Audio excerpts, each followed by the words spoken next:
My name is Sam Berundwa. I'm Erica Asimwe, and you're listening to the Crossing the Raging River podcast.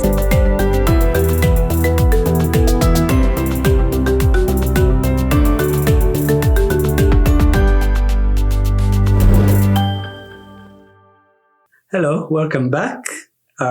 Today we are ready to dive even deeper into what we were talking about. In our last episode, we covered a little bit why development projects fail. What do we have today? What do you have for us, Erica, today? Today is actually personally one of my favorite themes when we are talking about this idea of letting communities lead. It's about understanding the models that people usually use when they're working to serve communities.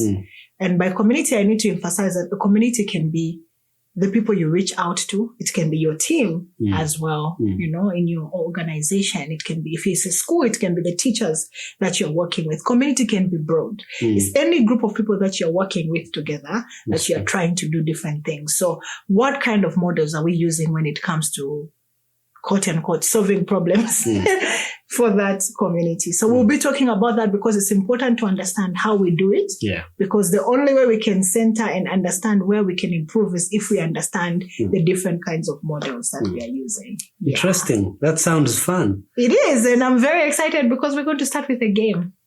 Okay. So you're going to help me to understand No problem. what these models are. And if you're listening, please also play along. So the game is called Red Flag, Green Flag. So if something sounds a little fishy and you're like, this doesn't sound right, you can say it's a red flag. Okay. And you can add a bit of an explanation if you have one. If not, you can say, I just know it's a red flag and I'm convinced that it's a red flag. If it's a green flag, then you can let us know. It feels a bit warm. It feels like it makes sense. You can also let me know. Then later on, we're going to discuss why these are red flags or not red flags. Yeah, so Let's first thing, are you ready? Yes, I'm ready. So you walk into a community and you already know the needs of that community and what needs to be done. That's a red flag. Definitely. Why do you think that's a red flag? Because the community is not involved and you came with predetermined solutions to the needs of the community. Okay, that sounds correct, but we are going to go through the models and we see whether that is right. So the second example, Sam, you go into a community, you find this young man, he's sitting, he's a graduate, papers, he's gone back to his home community and he said he's only lacking capital. If you give him capital, he's going to start a business. What do you think? Is that a red flag or a green That's flag? a red flag for me. Why? At least they should begin with the little they have. They don't have anything. No, I don't believe in that. There is something. Maybe they could wait for something else, but that's a red flag for me for sure. Okay. We are going to see whether that's a red flag. Another one is you go into a community, you find a group of maybe youth or women already doing something, you join them and you do something together with them. You build a new project. Is that a red flag or a green flag? That's a green flag. Why is it a green flag? Because the community has started doing something. Yes, and you have joined them and then you are doing something with them. So another example is there's a community somewhere where there has been flooding. That happens quite a lot in different places. So the community sit together and they decide, what can we do about this? So each community member contributes, this is what I can do. And the following day they come with the hose and everything they need to create the drainage system so that the water can go through. Is that a red flag or a green flag? Green flag. When they didn't invite the government at all? Yes, because they are finding solutions within their own community by themselves. Yes, and that's what we are going to be discussing today. We'll be talking about why these are red flags, because each and everything we have talked about, whether it's a red flag or a green flag, represents a model. Interesting. That we use when we are going to meet the challenges of the communities we are serving or going to serve a community in one way or another. Great. Yeah. That sounds exciting. So please go ahead and take us through the models. Yeah, I'm going to start with one model called the medical model, or the two, development to the community, development to the people we're serving. So in this is a common model actually used by organizations that are really trying to do things on large scale, because we want to roll it out to everybody. We don't care whether they're They are red, black, yellow. Everybody needs this solution. Yes. So we do research, and we can even spend years doing research on this particular thing. And then we decide, oh, this worked. We try it out in one community, and then we decide it works everywhere. So we go to community B, and then we roll it out to millions of people because this is what is needed in that community. We don't consult them. We don't ask them if it's something that is necessary for them or not. We just know that it is important and we want it to go. So what happens under this approach is that the community is not involved at all. They're just receivers. They will wait for you to do everything. You are the one who brought the solution. You will explain it. You will bring the experts who are going to implement because they know nothing about that solution. They will implement it. You will pay for it. After paying for it, you're going to tell the people to love it. You also have to pay them to like it. Have you ever been to some programs where people are being paid to attend a training that is important for their own lives? Yes. And that happens a lot. We have many organizations with huge budgets going to things that are not necessary. Inviting the people to come, we pay for them to come. Then we pay for our experts. Then we pay for the implementation. And pay for transport allowance. We pay everything. And when we leave, do you know what happens? It ends there. It ends there. Yeah. It will be like another story that was done. But it's not always bad. In some cases, it works, you know. Works. In emergency situations, sometimes people use it and it works. Governments use it when they want to scale. But some of us, we use it in our own organizations because we have maybe multi-country offices. And we want to roll out the same thing in all the offices. We don't care. Even in Africa, we have people who are different. Even in one country, you can find 40 tribes. Many different tribes. So what you do in one community might not work in another community. Why is that? Since it worked in community A and it succeeded, why can't it succeed in community B? People are different. Communities are different. Resources are different that are needed. And people care about different things. You might be surprised that something you care most about.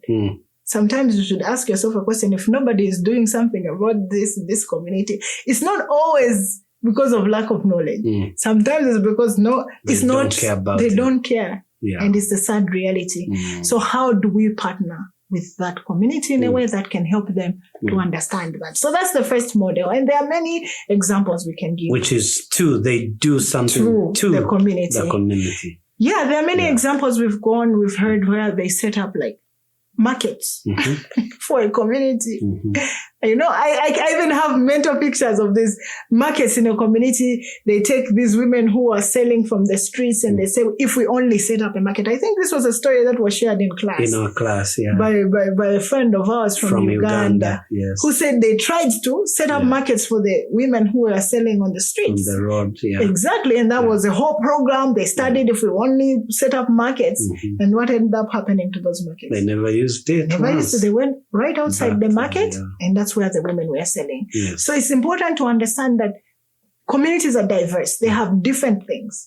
We cannot just roll out the same thing and expect them to do it. But remember, if we are looking for sustainability, it's everything we are doing. If we bring the solution to them, we have to pay for it and the community will not be able to own. Interesting. What's the other model, Erica? The other model is actually one of the most used models, Development 4. It's also called the charity model. That one sounds nice, for the people. So they're really concerned about the people and doing it for them. Guess how it starts, Sam? This is a very common model. And you know how projects start. How do they normally start? Needs assessment. Exactly. You go to a community and you ask. That's the only difference between the two models. The 2 model and the 4 model. And the 4 model, the only difference is that we actually take time to ask them what they need. But that question, Sam, let me throw it back to you. What do you need? Oh, lots of things. I need money. I need money. I need a good car. You need cows. You love cows. Lots of things that I what do you think about me as I'm asking you that question?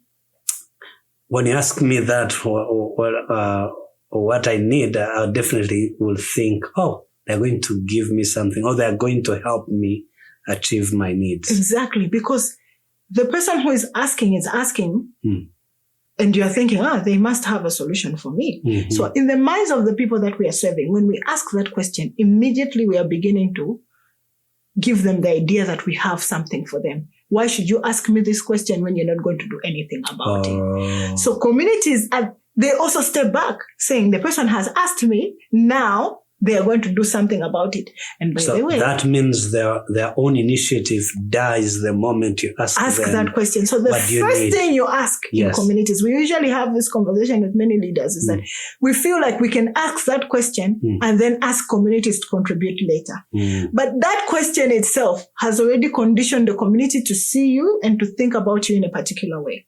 So now they already see you as a provider. So now you have to do something about it. When you ask, what do you need? Then they say, I need this and this, and you should be the one who gives it. And they do research. They know you. They know why you have come, and what you are going to provide. Exactly.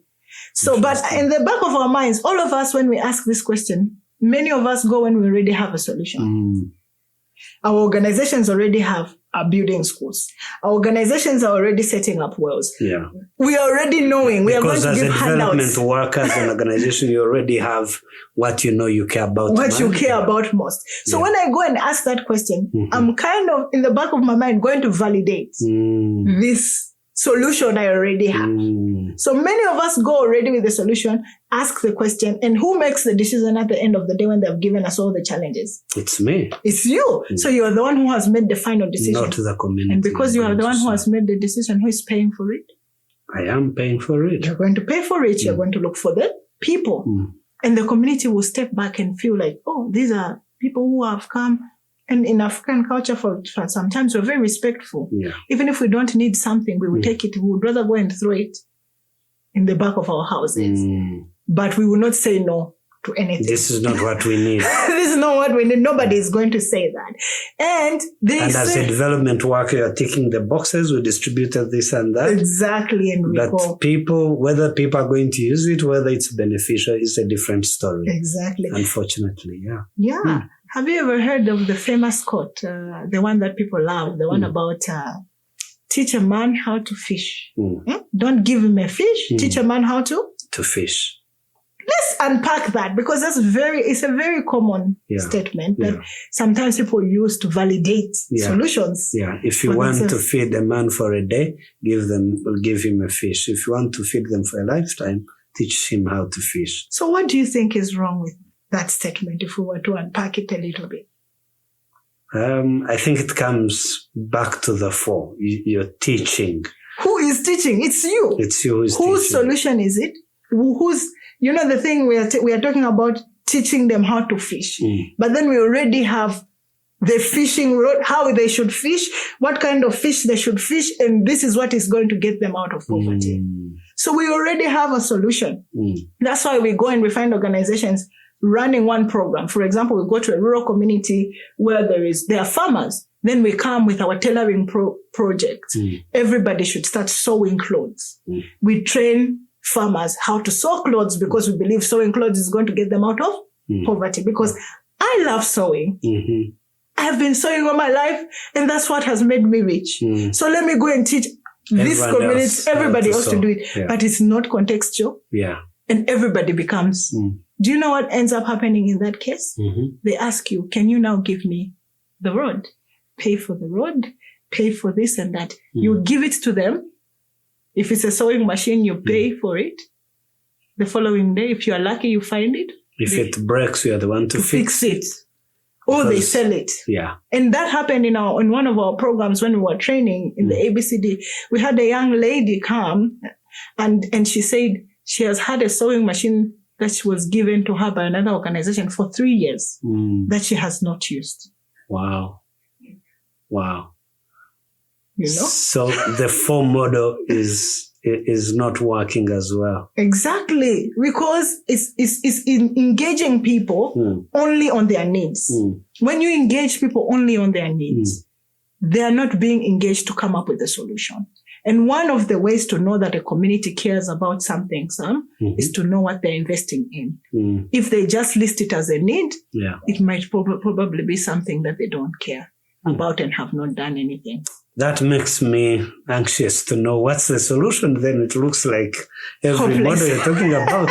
What's the third model about? Well, we are we're going towards some better models now. So there is a with model where you work with the community, development with the community. It's also called the co-creation model. Here is where you find people who are equally interested in what you're doing. For example, if you're an organization that is working in agriculture, you go and find local farmers in the community and co-create with them a solution. Now, for it to not be the solution has to be, you don't have to come with a predetermined solution. The solution, the community already has the solution. Yes. You have to go with the community and the solution comes when you are together with them and rises from both of you. Yeah. But if you have come with a solution just to get the community to love it, that's the form. That's the form model because you've already built your solution. Yes. So the solution should arise from there. And because it's arising from the community should contribute and you should contribute. But in some cases, we have organizations that say we are co-creating and they are funding 80% of it, doing everything. Maybe the community it doesn't end with the day they say this is the solution. Then you take over and do everything. Both of you should work equally to make that work. Every step the community should work with you so that they understand. And when you're living the community, it will be sustainable because the community knows from step one how to do it. They contributed. Every person in that community contributed at the design, at the implementation, and at the close of that program. Yeah. That sounds the best for me now. Yeah, it's a good model. It is. What's the fourth one then? Because this is the third. Yes. It's been getting better and better. So the third model, I want to ask you a question. We talked about the two model. We talked about the four model and the with model. The with model, yeah. What do you think is the fourth model about? Like, since all these are good, and who is the center of all this? Who is the person who is doing it? The development worker, the NGO. Yes, you can see that on all the three models, the development workers or the NGOs is at the center. Or the church, whatever it is at the center. They are coming to steer everything. But in the last model, it's where the community themselves are building solutions for themselves. And there's so many things, Sam, that communities can do for themselves. And by themselves. Fund it. We are not talking about here the community just saying we are doing this and doing nothing. This model is where communities sit together, mobilize resources. First of all, they choose what is the best solution for the things they care most about because they care about something. Then they mobilize resources to make that work. They come together as a group and take action without relying on an external person. And then they invite us, not as the leaders, but as people who walk alongside them to support them. So this is actually the model that I think had been existing even before. I think before we were colonized in Africa, I don't want to always blame the colonial. So this is actually at the heart of ABCD. It is at the heart of asset-based community development. In Africa, I always argue, and I might be on the extreme end. So for my listeners, I'm very passionate about this, but I think that there was no unemployment in Africa before we were colonized. Do you agree with me, Sam? I agree. It reminds me of a story I heard from the Pokot community in Kenya. And so there's the British came and during colonial times, and then they started taking them to schools. This is a farming community. They took their children to schools, then got jobs. Others finished school, they couldn't find jobs, and then they were back into the farming community. And one old man in a meeting said, "Excuse me," said, "Yes, you found us here in our country.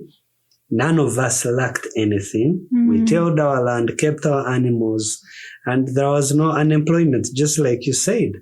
So you guys took us to schools, and now there is unemployment. It's a new concept that we weren't aware of." So I agree with you, and I think the wisdom of the old man was everyone was engaged in something, and so there was no unemployment indeed. Yeah. So it's the same thing. When we bring a solution to a community, just to tie it out to colonialism, before every person in our communities had a path. Of course, we would argue there was gender. there would be many, of course, many arguments about that. But there was a plan. A father would train a young child, and that child would take on the trade of the family. Each family had a trade. So there was no space of sitting and waiting. No. But then we were educated in this new system. Jobs were created that don't exist in our context. And now many of us are graduating. We have so many young people graduating in Africa who are unemployed, or young people now in communities in rural areas who relied on farming, who grew up in families where they were farming, not wanting to farm anymore. They don't want to do it anymore. Because somebody has come with something better. Everybody should look like this. And that better opportunity is not even available. Is not available. Yeah. There's an example that one of the co-facilitator of the asset-based community development always likes to say, we are trying to get fish to climb trees. Like animals that are not meant to climb trees are now climbing trees. Now we will find so many of them at the bottom because they're not able to. They're physically not able to climb trees. So that's what happens when we are trying to force our solutions on people. They start to undervalue their resources. They look down on farming, which has always kept them, because there's this new way of doing things. So the question I have for you, Sam, is it better for communities to sit and do nothing or do the little they can with what they have? They do the little they can with what they have. Exactly. And that's the thinking of ABCD, right? Exactly. But when you come into the community and you bring a solution, they then sit back and say, I'm not going to do anything. So the ABCD is about how do we get communities to do what they can with the little they have. And one thing I always remind the leaders as we are coming to an end of this conversation is that it's not true that the day you walked into that community is the day that community changed. They were already living. They were their living lives before you came. Someone who is 40 years old has lived for 40 years without you in that community. And they are surviving because of you. It's not true. Wow. And if they are alive, this is what I want the leaders to take away from this episode. There is something right they are doing. And we can start from what is right. I'll end with a story because it's very important to always bring it home with the story. I know of a story of an organization that came and they were passionate about malnutrition. And as you know, this is an area where people bring solutions to Africa. They bring biscuits. If someone is in malnutrition, they have all these foods that have been designed in a particular place to bring them, and they come as aids to Africa, so many of them. Wow. And what ended up happening, that organization was like, how sustainable is this going to be? How long? What about when we are not there? So they first went to the community to learn about what was working in that community. And they looked, yes, there were people who were malnourished, but there were some families that were thriving in that community. And they learned from what those families were doing. What were they putting on their plate? What were their habits? What are the good things that were working? And what they multiplied and what they scaled to that community was what was working. It is the sweet potatoes, the food that was grown in that community which they knew how to grow and to prepare for their children. And guess who led that campaign? The people themselves. Those families that were doing it. Doing it. It was from the community to the rest of the community, not from outside the community into the community. So that's what we'll be talking about, how we can do that so that communities can own it, so they can see that this works within their own communities. Nice. Yeah. Thank you so much, Erica. So today we looked at the 4 models, the 2, the 4 with and by the different models. But from Erica's recommendation, by determines everything and sustainability. And so what do we have for our next episode? In our next episode, we'll be talking about how to choose that model. What situation should we be in to determine whether we're using 2, 4, with or by. So that's what we'll be going into, because they are all not bad, but the circumstances should determine what solution we use. Yeah. Thank you for joining us. For more episodes, please visit us on our website, kurumbuka.org/podcast. And we'll see you soon in our next episode.